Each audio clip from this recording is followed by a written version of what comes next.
literally. We have three of the probably greatest stage comedic hypnotists on the western half of the United States anyway, and I don't know much about anywhere else, so I'm just going to say that, but maybe around the world. I know some of you probably travel much beyond here, but I know all three of you from this area. So we're going to start with Michael Mezmer, because if you tuned in 2 weeks ago, you'll remember him, and he's both a hypnotherapist as well as a hypnotist, stage hypnotist. He holds a degree in psychology. I am reading this, by the way, from California Coast University, is an award-winning stage hypnotist and illusionist, which is fun, finding your magic illusion stuff on YouTube. He's toured worldwide, appearing before presidents, princesses, generals, and luminaries of the entertainment industry, including Michael Jackson, which is a fun story. For his extensive performances for the U.S. military, Michael received a commendation medal from Air Force General Brian Arnold. And you can check out his new book, which is what he and Shelley were just talking about, Ghost Transfer, a Hypnotist Among the Spirits. There we go. And I'm going to pop the link to buy his new book into the chat in just a moment, so you'll be able to find that there. And it does seem to be making quite a splash. I saw the picture of you signing books at Barnes & Noble. That's exciting. Yes. Motivating me to finally finish the book that I started years ago that I have 6 different versions of. Anyway, so we also have Lisa Kunschick, and I'm gonna see if I can pop her up to the top again, because she like left and then came back. So did that pop her up there? No, it didn't, but that's okay. I'll just spotlight you when you're answering questions. So Lisa's a seasoned hypnotist with over 30 years of experience in the industry. Her diverse expertise includes private hypnotherapy practice in Escondido, California for the last 14 years, and performing as Chloe Doll as part of the Hypnosis Sisters, which was new to me, and more recently as Misty Knight from Misty and the Sandman, and that's what I was familiar with, alongside her partner, Alan Sands. As Misty Knight, Lisa performs around the world and helps facilitate the Misty and the Sandman stage hypnosis. If you could mute yourselves, everybody except for the Mastermind Squad, that would be great. And let's see, she has a boot camp going on right now, the Sandman Stage Hypnosis Boot Camp. She is also a respected instructor, having presented at Hypnothoughts Live and Hypnosis World multiple times. Her passion for hypnosis has led her to explore various avenues, including performing as a stage hypnotist, assisting clients as a hypnotherapist, and sharing her knowledge with others. And I will put her boot camp link in the chat in just a little bit, so anybody who's interested in that can do that. And I would think that even if you're not planning on becoming a stage hypnotist, learning the tools of the trade could never be bad, because there's a certain amount of charisma that needs to, that comes with that, right? And I don't think that that can ever be a bad thing to learn just in any walk of life. And finally, Jim Kellner, who we all know from all of the regional hypno groups that he hosts on Facebook. And if you're not familiar with him, then get to know him now. He is a comedy stage hypnotist, hypnotherapist, author, and TEDx speaker. He's committed to advancing and elevating the field of hypnosis and educating the public about what's possible with this powerful modality, and encouraging other hypnotists to do the same. To learn more, I want you to click the links that I will put all 3 over here in just a moment. And so I think everybody in here has been here before, as far as the audience goes. But just as a reminder, this is a mastermind squad, so it's just a very casual roundtable sort of style discussion. And I'm going to ask them questions that you guys sent in before today, because that's how I requested. If we have time, we can maybe take questions from people in real time. And then we're going to save room for my favorite question at the end, which you guys know. And we'll just leave it at that. So the first question we have is from Anastasia Chai. I think that's how you pronounce her last name. She wants to know, have you ever experienced a stage performance anxiety, public speaking fright? And would you share with us what helped you to overcome it? So let's start with Lisa. Well, that's interesting, because I say the day that I don't have stage fright is the day I shouldn't go on stage. I always have a little bit of butterflies. I think the best thing to do is to reframe it as excitement versus fear. I like that. I like that a lot. I think there was a second part to that. Let me just see. Oh, do you have any quick tips or techniques that you could share with people on how to get over that stage fright or that sense of overwhelm right before they actually get on the stage, being in the spotlight? A technique that a lot of people that I know, and myself included, utilize is victory poses. So if you're not familiar with that, power poses, there's different ones: victory pose, Wonder Woman, adoration. And another good one is circle of excellence. So you should easily be able to find that resource if you are not familiar with the technique. Fantastic. Thank you. Same question to Michael, since you're unmuted, and then I'll go to Jim. Okay, well, first of all, good question. Some people, I mean, this may not be the correct answer some people want to hear, but some people are not meant to be on stage or in front of people. It's just not your thing.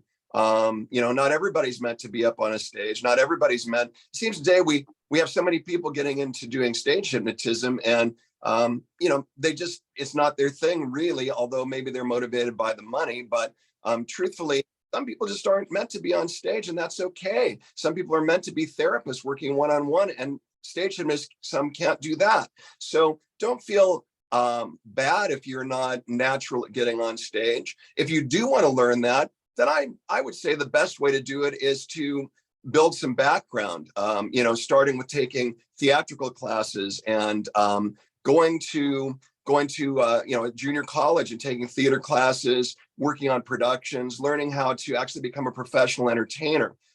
Just walking on stage cold, of course, a lot of people would be uncomfortable with that. Why wouldn't you? You've never done it. It's not part of what you do. So, my suggestion would be, before you even start to do any of that, go take, a lot of people would say in hypnosis to take improv classes. Well, that's great. But honestly, studying theater, doing a production at a junior college, learning how to be part of a group on stage before being an individual. Not everybody's meant to walk out and be a star overnight. So it takes some time, it takes some background, it takes some practice, it takes some experience. And that's how you overcome it, because then you have total confidence in your abilities when you're before a group. So yeah, go to a junior college, go to a summer production, go to a local production, audition, get a small role and work up from there. And then you'll eventually feel so confident, it'll be second nature. I like that. So sort of just learning to use the muscle and then strengthen it. Correct. Sounds like. Just like if you're going to play basketball or anything else, you can't start out by being in the Olympics or being on a pro team. Right. You got to get a local team and just practice. Right. Yeah. I like that. Start small. Okay. Same question to you, Jim.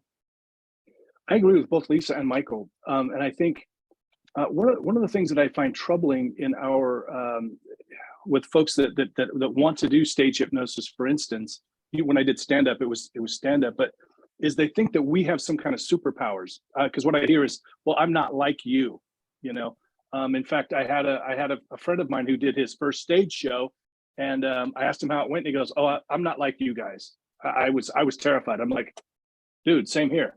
The first, really, I got to say, probably my first 20, 50 shows, I was terrified. At least the first 10, I was absolutely, my first show, I thought I was going to die. If I didn't have all these NLP techniques, that Lisa mentioned one, circle of excellence, I did power poses, I did yoga, I did meditation.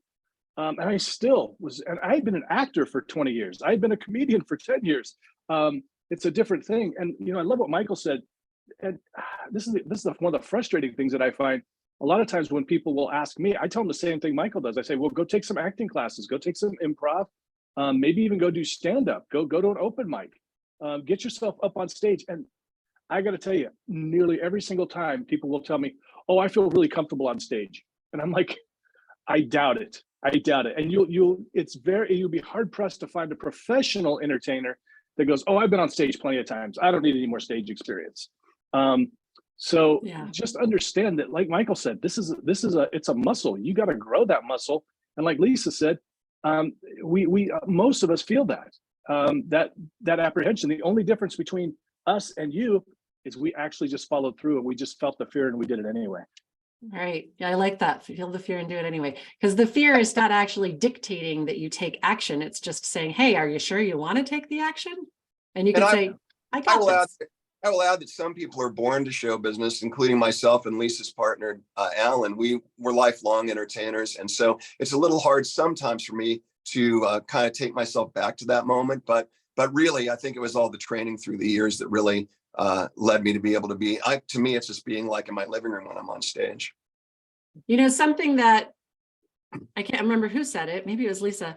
It kind of harkened back to when I'm like helping coaching other just hypnotherapists, hypnotists to just have the confidence enough to start their sessions, to just really put themselves out there. One of the things that I found is that if you don't have fear, if you have such complete and total arrogance that you're going to be great at this and you just like you're like, oh, I got this, there's no room to learn anything and there's no room for growth. Like I would much rather work with somebody who has some fear than somebody who doesn't have any fear, because the person who has no fear, they might be a psychopath. They might just have like that component missing, but they're not going to learn anything, you know? Anyway. But here's a little secret I'll add real quick. And that is, remember, the public doesn't know what you know. So when you're on stage, you're the one who knows everything. You're the expert on hypnosis. They aren't. Right. So whatever you do is going to be good as long as you're doing it in a positive way, and to bring hypnosis into a positive light and to just entertain them. So remember, you know the secrets, they don't. So that's an edge that you have. So that's why you shouldn't be too concerned about being nervous, because you're presenting something wonderful that they have no idea how it works, why it works. And so true. You have an edge. So you shouldn't be too nervous, because you have the secret weapons and you're the only one that has the knowledge of how to use them.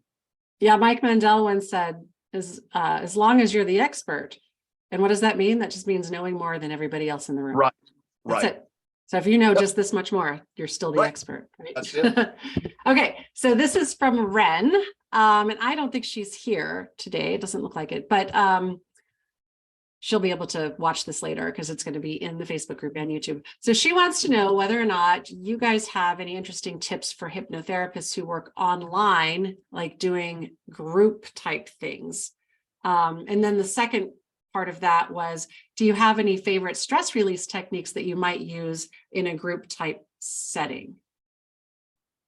Anything that you could transfer over? Because I know all of you also do hypnotherapy. So maybe if you have, let's start with Jim this time. Favorite techniques to reduce stress. For me, a lot of what, so as far as techniques for groups go, I don't think you have to change it much if you're on Zoom.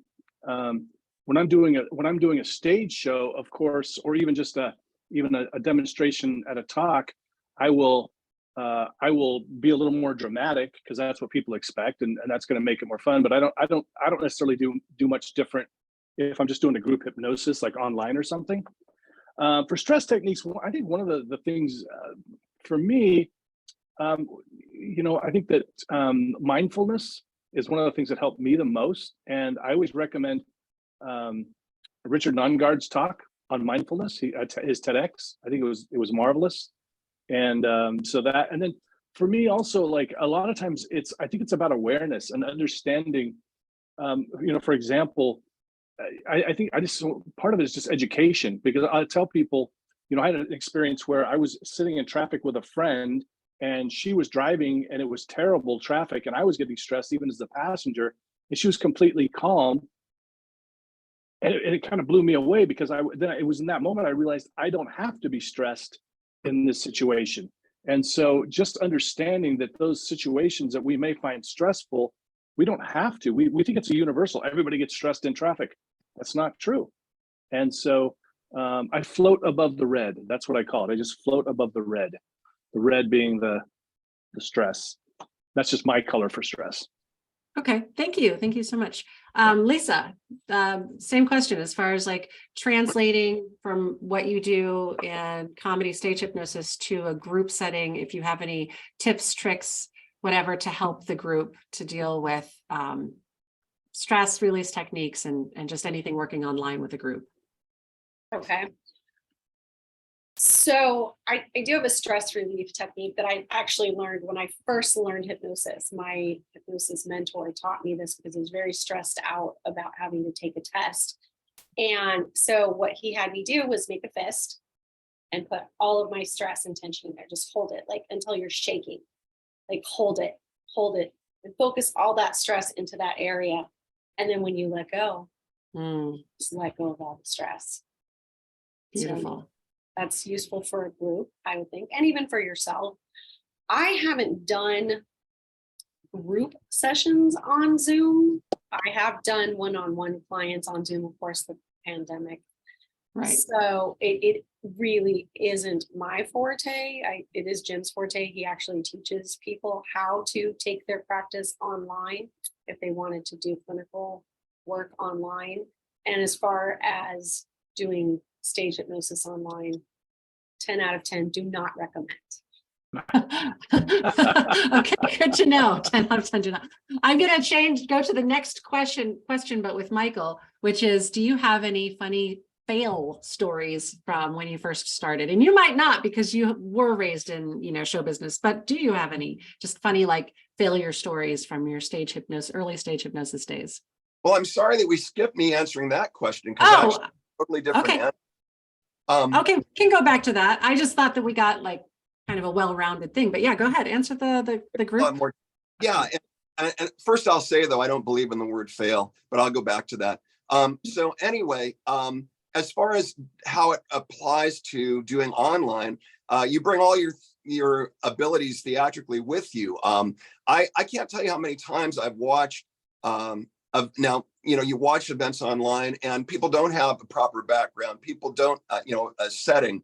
It looks like they're, whatever. It's fine if you're just a guest, but if you're going to present, you want to have the proper background. You want to have makeup on, just like you do in theater and on stage. I can always tell if a guy's a professional or not if he's on stage not wearing makeup doing his show. So there are those aspects, the theatricality that you bring across to doing a proper online event. I do a lot for the LGBTQ community here in LA with therapy sessions online with their groups. And so I have done a lot of it. And so I always want to grab attention. And the way you do that is proper lighting, proper staging, just like you would do in a theatrical show. So that's the answer to that, to add to whatever was said by everybody else. Thank you. Yeah. Yeah. And I think that was a different aspect than was addressed previously. Yep. Now, as far as a relaxation technique, I have a very simple one I teach online when I'm doing these sessions. And that is to hold up your hand.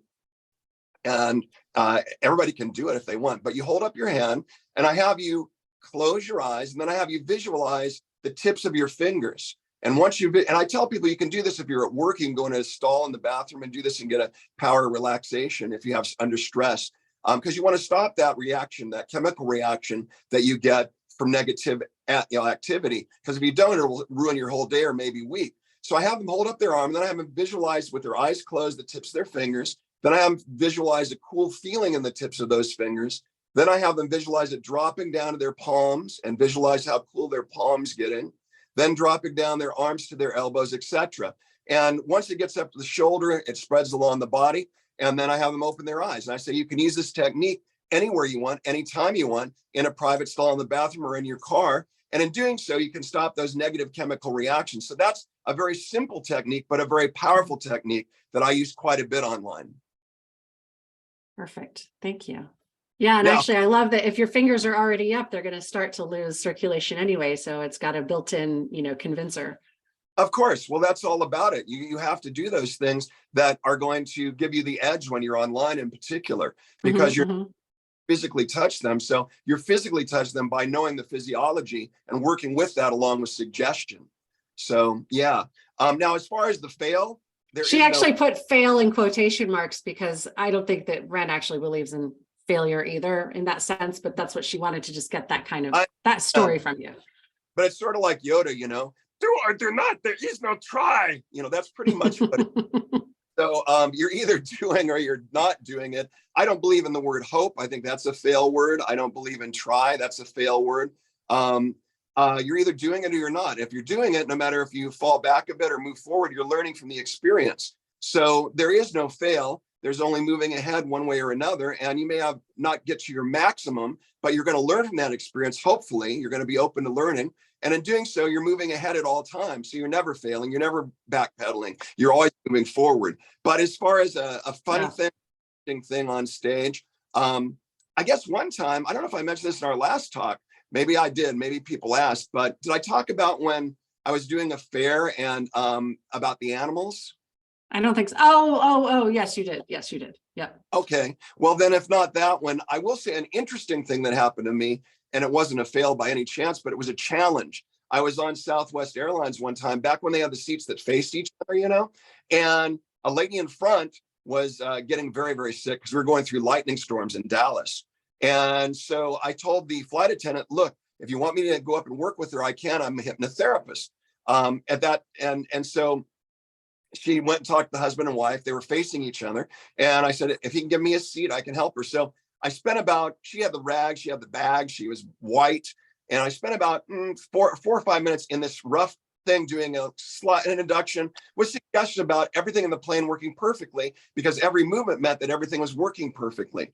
And in about 6 or 7 minutes, I stopped. Her husband came back. She was drinking and laughing for the rest of the flight, even for another hour or so. We were going like this. So that was one of the most fascinating hypnosis stories I would share with you. Thank you. Thank you. Let's go to Jim. Do you have any funny, and I'm going to put the quotation marks, but this is from the actual author of the question, fail stories from when you first started, specifically with stage hypnosis? Well, it's funny. It's funny now. It was not funny at the time. That's for sure. And that's a great thing about when you get into entertainment, you realize that there are really no bad experiences. There's just joke writing opportunities. And so keep that in mind, folks. So I was about 10 shows in, and things were going really great because I had been a comedian, so I was doing the comedy club, and that's like such a great environment. You always get, great audiences, and so it's a great experience. And we don't always get to start that way. So I was lucky. But I got booked. The comedy club booked me for a show that was in this small community around here in the Puget Sound area. And we showed up, and I used to have a DJ back then. And so we showed up to the event, and the guy there tells us, "Oh, this is going to be great." And it was in this old historic kind of a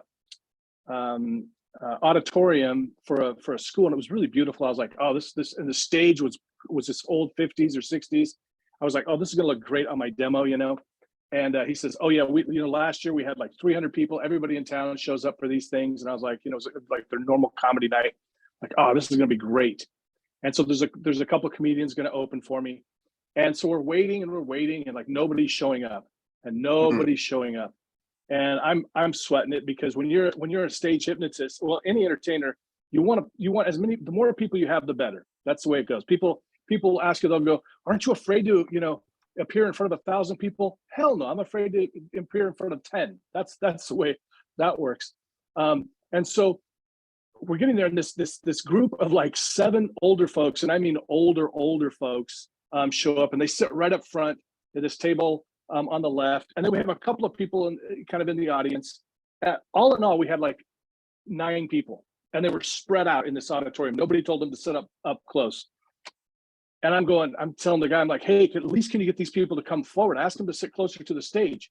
And he tried that. Nobody wanted to move. And I did a lot of self-defeating thoughts. This is going to be terrible. It's going to be awful. The comedians go up. So we start the show. It turns out there was another event in town that night, so nobody showed up for this. So the comedians go up, and both of them basically just told jokes about Twitter and online dating and Tinder. And so this group of like 7 really, really ancient folks were just sitting there. I remember this. I can still remember the one guy. He's got this scowl on the whole time like this. And I don't know if he meant to, but that's what he had. And they're totally disinterested in what they're telling, because they weren't experienced comedians, so they didn't have a wide range of material. And so I'm just going, "Oh my God, this is going to be terrible." So we go up, and me and my DJ, and start to show off. And I'm able to get a couple of people from the audience to come up, and then the 2 comedians came up. And so we start the routine, and I do the induction, and we do some balloons and stuff, books and balloons. And then so my DJ and we had this code, we had this system where he would cue me if I'd missed something, and one of our cues was, "Hey, this person's really deep." And so he gave me the cue, I thought, for this one woman who did not seem like she was a good candidate for anything. And I'm going to do this thing where when you hear this music, you're Madonna. You jump up and you sing just like Madonna. You're Madonna. And he's giving me this cue. He's doing this. And I'm like, no, I don't think so. Again, he's doing this again. Okay. So I touch her shoulder and I go, every single time that you hear this music, like a virgin, you're going to jump up and you're Madonna. And we just a couple of times to reinforce it. And I start to walk away. She looks up at me and she goes, you better pick somebody else. Oh, And I was like, oh, great. So we move on because you never want to be, never admit defeat. You move on. That was perfect. Move on. Nobody's doing anything. The comedians are kind of faking it. I can tell. And I cut the show at like 20 minutes. And I go, hey, look, this is what we're going to do. The hypnosis didn't happen for these folks, but here's what we're going to do. Anybody wants to quit smoking, whatever, come on up. I'm going to hypnotize you for that. So I rounded out. I did my time. And afterwards, it turns out that the comedian goes, we couldn't hear you. We didn't hear what you were saying. So the stage monitors were not working. And so that was a great thing to find out, to pay attention for. Oh my gosh. Yeah. Yeah. And you don't find out till after the show. Oh my Yep. gosh. Okay. Same question, Lisa. And you can call it a fail or whatever you want to call it, but just something that like you weren't expecting, something funny, something eat. Okay.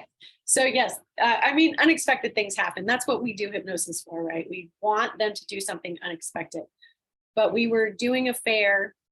This is in the before times. We were doing a fair and every single show was filled with the kids that were there for the FFA. All of the kids that had their animals that they were showing.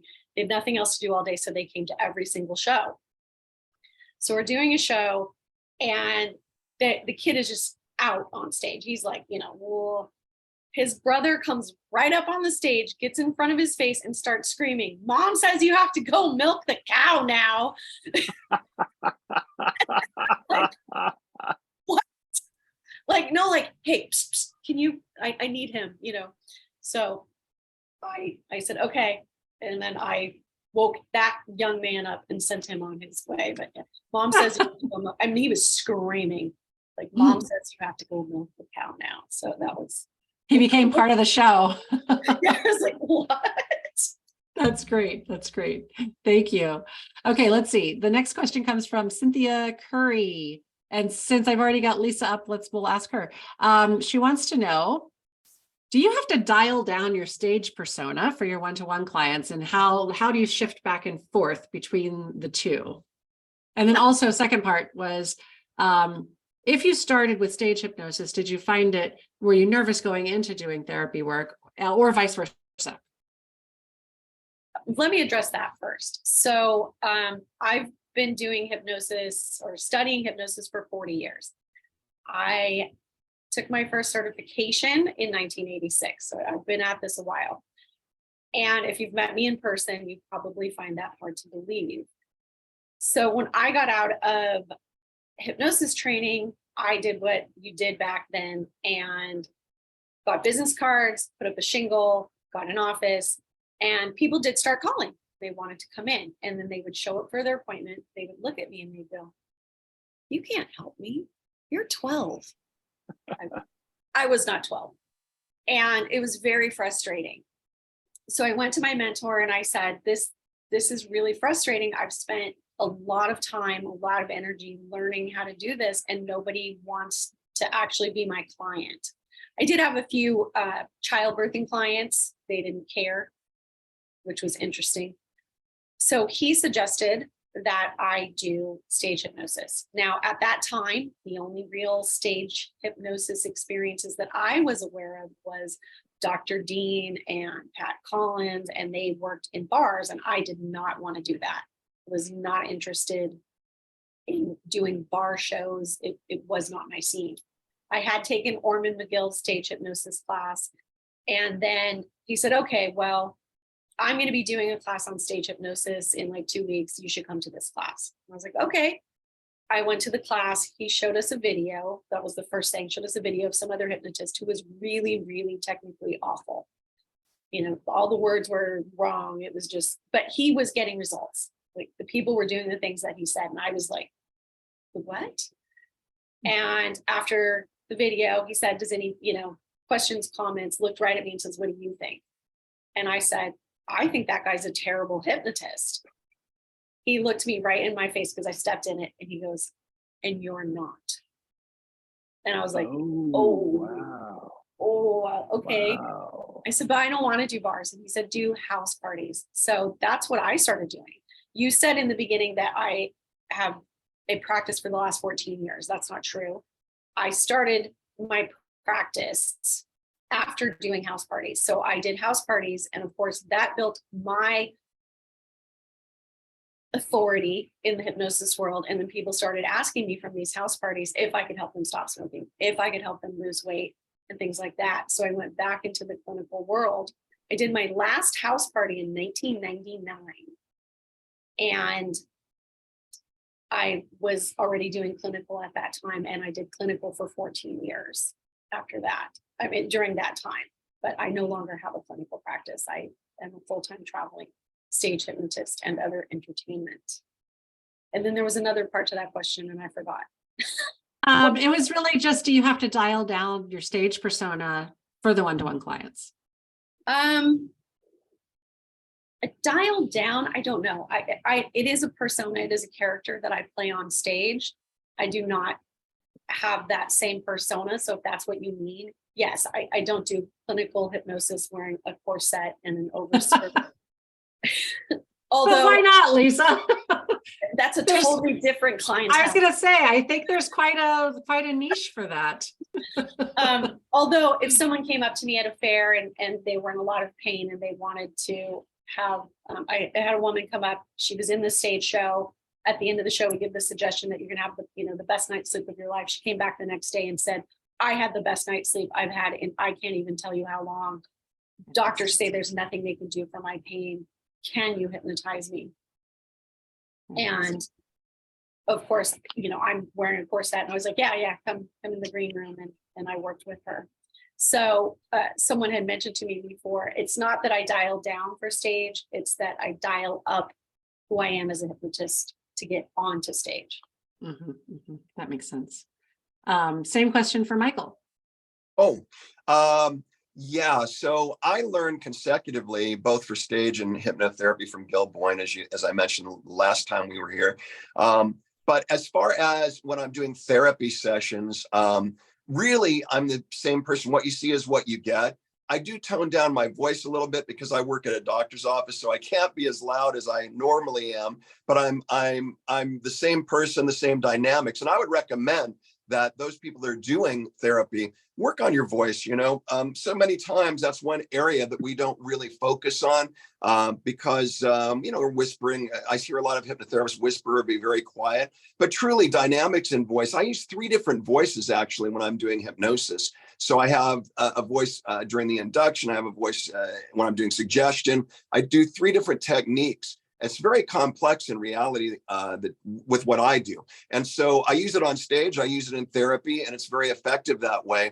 Also, I don't sit, just like with a stage, when I'm doing therapy sessions in person, I don't just sit in one spot. I walk around the person, sort of give them surround sound and give them a different experience vocally. So there's a lot involved there. But truthfully, the same techniques and the same principles I apply to stage, I apply to my therapy. It's just that I talk a slight bit quieter, but not quiet.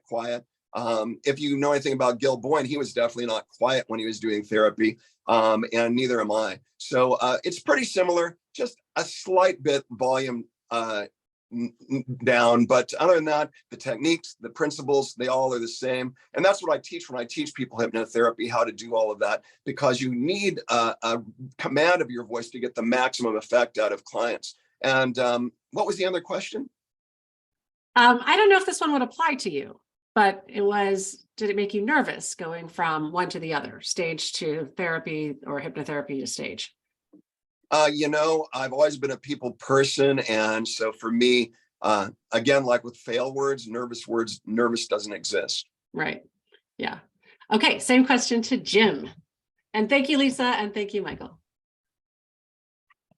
So I would say that the only thing that I do, I probably just, I probably toned down the humor part. I'm pretty good at improvising, and so I improvise a lot while I'm on stage with jokes and stuff, and I try not to. But there's always jokes. I mean, I'm pretty. I sort of can't turn it off, right? It's hard to turn off. So I will still be funny, like in hypnotherapy sessions, kind of as a break state. Although I'm just making jokes sometimes. But yeah, so I try not to make too many jokes, especially the inappropriate jokes that I might do at a stage show. But otherwise, I don't think there's too much difference between me and, on stage and in the therapy, except that there's more energy. I'm kind of a bigger personality on stage. People don't realize this, but I'm actually an introvert. So if you're an introvert, don't think you can't be on stage. And so in person, I'm usually, depends on how comfortable I am, I'm usually pretty, I'm kind of mild mannered. I'm not very outrageous or anything. Hey, thank you. This last question actually comes from somebody who is learning to, and I shouldn't say learning because she actually has had now a few stage shows, Charity Everhart Taylor.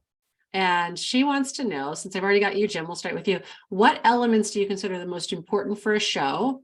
Part one. Two, how do you handle hecklers? Great question. The most important elements.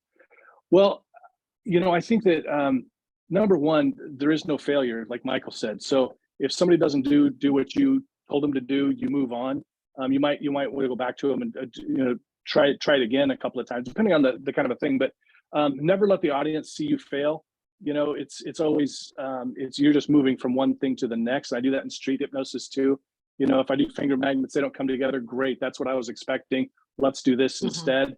And I think that's we can take that into our hypnotherapy. It's utilization also. So just whatever happens, that's exactly what you thought was going to happen, and we move forward. I think that that would be my biggest tip for that. And what was the other part of that question? How do you handle a heckler? This is important. Take notes, everybody. From experience, and I don't know how it might be different for Lisa and Michael, but in my experience, if it's a woman, you're screwed, because you can't be mean to a woman. I don't care how shitty she is. You can't be mean to a woman. You can be mean to a dude. I try not. At first, I ignore it. That's the first thing. I just ignore it. And then after that, I'll stop and I'll just look at them. And that usually kind of shames them a little bit. And then one of the problems is, and you find out this in comedy also, a lot of times those hecklers, they actually think they're helping. They're not trying to be a jerk. They really think they're helping. And so you can sometimes just tell them, hey, let's, you may not, one of the things that I'll say sometimes too, like if people are talking, hey, look, I understand you may not be interested in this part, but the people around you are. And so, so if you could just be, keep it down. And I don't find it happens very often. I think it happened earlier in my career, especially like at, like at comedy clubs and things like that. But for me, it just happens so rarely, but it could just be the confidence too. So that's how I would say it. And with women, you got to treat them with kid gloves. At some point you might try to get the audience on your side, but, and you always want, that's the other thing. You always want to repeat back what they said, because the audience may not have heard it. So if it's somebody in the front row and they say something, you want to repeat back what they said, because a lot of people in the back will be like, what's he talking about? And they won't know why they should be angry at this person, basically. Gotcha. Yeah, that makes sense. Lisa, same question, but I'm excited to ask you this because Charity is a woman going into stage hypnosis. She's at the early parts of this, and you have been doing it for a long time. So for you, the question's the same, except, coming from a woman's perspective, because it is probably going to be a little bit different. So take it away, Lisa. Okay. So I remember the part about hecklers. I don't remember the other question. The first part of the question is, what do you consider the most important elements for show? Okay. The most important elements for show, I think Jim touched on this actually. Sound. If they can't hear you, if the volunteers can't hear you, if the audience can't hear you, then they're just watching you dance around the stage. And I did have a show where the sound guy didn't set up a stage monitor, and because I had a sound guy then, and it was probably the worst show ever. So that very, very big nerd on sound. I am not a pro on sound. I can set up the sound system. It isn't my forte, but my partner is all about the sound. He actually went to school to learn how to twist buttons, knobs, and switches. So I would say sound is a big thing. If you wanted tips for getting started on stage, you know, having your persona, those kind of things. And of course, come to the Misty and the Sandman stage at Mrs. Boot Camp, and you'll get on stage many days in a row. Now, as far as hecklers, we don't get that very often. Sometimes at a fair, you'll have a group of kids that will come in after the show's kind of started, and they'll sit pretty close to the front, and they'll just, you know, start yelling the kid on stage's name. You know, like, hey Julio, hey Julio, hey Julio. I have that mom thing. I can literally walk over to the edge of the stage, look at them, point at them, and go. And it usually embarrasses them enough that they stop or they move on. Perfect. If they, that one instance, they continued, I said, did you guys want to watch the show or be the show? And that, you know, it's like, did you come to see the show or did you come to be the show? And they decided that all the attention was on them and that wasn't what they wanted. So they shushed. I love that answer. Yeah, those tribal teenagers. Oh my gosh, I raised 4 of them, finally in their 20s and 30s now. So Michael, same question. And so it is, how do you handle a heckler? And also, what do you consider the most important elements of a show? Well, in regard to the heckler issue, I learned a long time. I've worked around a lot of people in my career, as you know, and I was auditioned by Bill Cosby at one point, and ignore all the propaganda now, but he was a very nice guy at the time. In any case, I went to a show in Vegas. I didn't get on his TV show because it got canceled. It was a show called Cause. It was a variety show. But a few weeks later, I went up to see him in Vegas. And what I learned from him was that the show doesn't start on stage. In other words, he came out, there was a big long line through the Hilton in Vegas, probably all the way to the front door, hundreds of people to see his show. Doug Henning was opening for him, The Famous Magician, which was another bonus of that show. But he would come out, start at the back of the line, and he'd walk up from the back of the line to the front of the line and then into the theater and say hello to everyone before the show. And so I learned a great deal from that. I like that. When I do a performance, I go out in the audience to spend time visiting with at least the front rows. If it's a casino, I do exactly what he did. I'll go out, I'll start at the back while they're all in line before they're let in the showroom, and I'll visit with everyone and welcome them to the show. But if I'm at a fair, then I will usually go out and visit with people about 20 minutes before, 30 minutes beforehand, and just sit and visit with people, talk about hypnosis, maybe even do a little bit of street hypnosis. By doing that, you eliminate that possibility of them wanting to heckle because they're your friends before the show even starts. So that would be an answer to that question.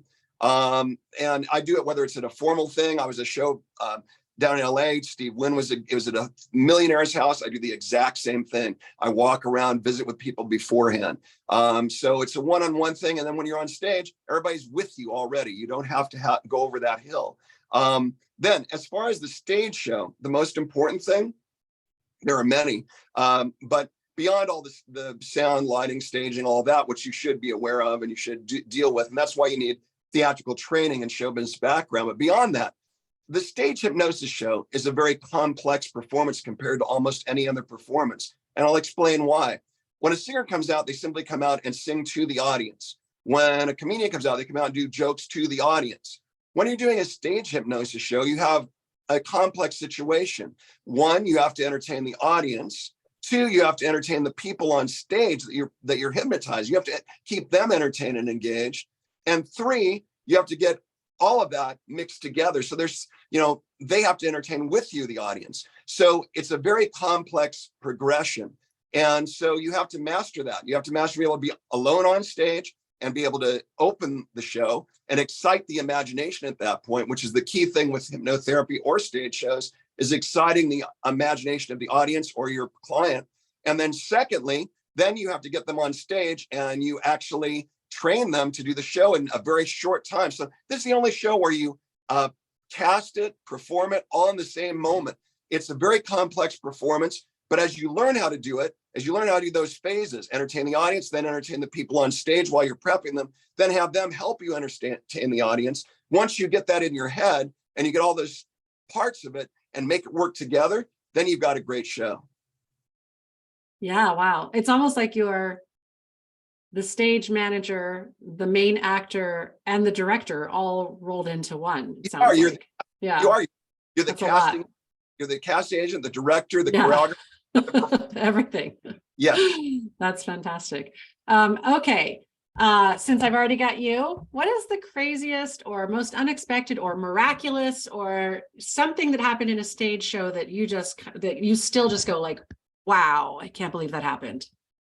Well, I think I wouldn't center on one. What I would say is how amazing it is that a stage show has such impact on people. So many hypnotherapists don't realize, but after a stage show leaves a city, if it's done properly, all the hypnotherapists gets phone calls in business.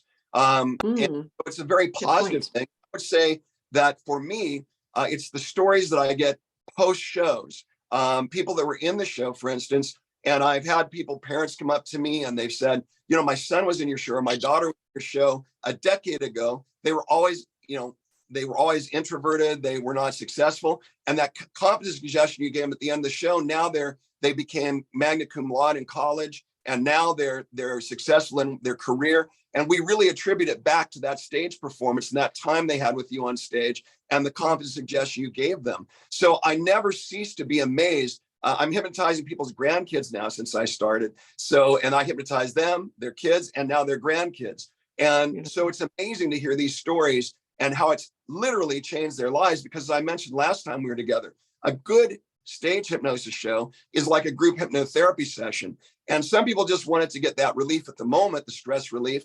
But others, it literally can change their life if you do a stage show in a proper way. So for me, that's the greatest gratification. And to me, it never ceases to amaze me, these stories that come back after the decades before from grandparents about their grandkids and their experiences and their grandkids' experiences.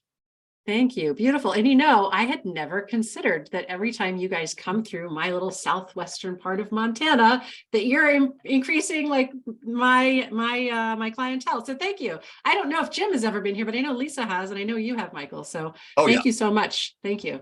And so same question to Jim. Most unexpected or miraculous or just bizarre situation that has ever happened in a stage show that still leaves you just like mind blown. Well, I would like to say, so keep that in mind, hypnotherapists, because I know a lot of people don't like us. Hypnotherapists don't like us because they think because I love you guys, by the way. You have to explain extra stuff. Oh, well, so keep that in mind. We are helping the industry by being more visible than most of hypnotherapists are. I love, I had a story, but I'm going to go with one that's related to what Michael said, because I do think that is one of the coolest things that I've ever had. I was doing this show and I endowed this young lady with, she's the world's worst motivational speaker. And I could kind of tell just by the way she was acting that she was probably shy. And so that's why I picked her, because this is going to be the most dramatic thing for her family to see. And she was the best demotivational speaker ever. She was fantastic. And the very next day, please tell me that's on YouTube. I really want to see that. You know what? I'm not great about getting my videos up. It's just so time consuming. I wish the world needs to see VA, that, hoping, Jim. that? I said the world needs to see that. The whole world needs to see. I know. These guys are so much better at that. I suck at that, and that's an important part too. It'll get you more business if you and make more money too. If you go with like Alan Sands can help you make more money with it. But so she sends me a message the very next day, and she says, "Thank you so much." She goes, "I am really shy, and you by making me go out there and allowing me to go out on stage like that, I finally realized that I remember the exact words, but it was such a fulfilling experience for her, and she realizes she doesn't have to be shy." And it was really just an amazing experience. Sorry, I was muted. Thank you. I love that. The world's best demotivational speaker. Same question to Lisa. And Lisa, I was checking over the website of the boot camp, and I am seriously considering doing it. But the question is, most bizarre, unexpected, surprising situation that's ever happened in a stage hypnosis show that still leaves you mind blown? I don't have one that's so empowering as these guys. That's okay. Funny is good. It's funny. Okay, good. Thank We'll God. end on that. So that's fantastic. So we used to ask people not to videotape the shows, because if something happens on stage, which occasionally it does, that you don't want on YouTube, we have the power to bleep that out. With the fact that now everybody in the audience has a cell phone, you can't control that. So we have a show at a fair that every year, the last show is just kind of crazy. I don't know what it is, but they let loose. It should be done in a closed room because they go crazy. So we're doing the Hawaiian hula dancer, show us the ocean waves, show us the sunrise, show us the sunset. And then Alan's the comedian. He says, show us the full moon. And I yell, no, don't do that. And this girl starts to but no, don't do that. So she does not do it. We have 15 people on stage. I'm behind them. The board president's wife is in the front row of the audience. And after the full moon, sometimes Alan will say, show us your coconuts. And this girl did. And they were very impressive coconuts. Oh my gosh. I could not see it, but I could hear the reaction. You can hear me on the video screaming, no, don't do that. So that is bleeped out. So you will not get to see her coconut. So I love that. Thank you so much. Krista, Yes. could I share one more story with you? Yeah, of course. Okay, this is non-hypnosis, but it's when I was a cruise director on Royal Caribbean Cruise Lines for several years. I was doing the passenger talent show. I don't know if I told you this story last time. Yes or no? I don't think so. It doesn't Okay. sound familiar. This is an interesting experience on stage. I wasn't doing hypnosis then. I was doing magic primarily, but I was cruise director out there. And so we were doing the passenger talent show. And we had a gentleman that was going to be in the show. He's sitting next to me because they sat next to me over on the side before I introduced them. And we had a Welsh band. And so he said, I want to do a joke in addition to my song when I get on stage. I said, okay, what is it? He said, well, I want to do this joke about I was going to sing Over There, but they've already been there, so I'm not going to sing it. Well, it was a silly thing. It wasn't funny, but I said, sure.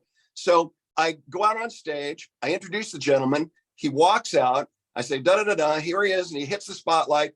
Bam, he hits the stage. He's dead on stage. He literally fell backwards on stage. He was dead on stage. His tongue was swelling out. I was standing there still waiting to exit the stage with the spotlight of him dead on stage. So I brought the band I had the band play quiet music. I had the tech guys bring the lights down, and within a minute or two, the doctor and the nurse came in. They acted like he was still alive. They were using an ambu bag and they took him out. So how do you get out of that situation? Someone dying on stage? Well, what I did was after he left, I led the entire audience in a prayer, stopped the music, led the entire audience in a prayer.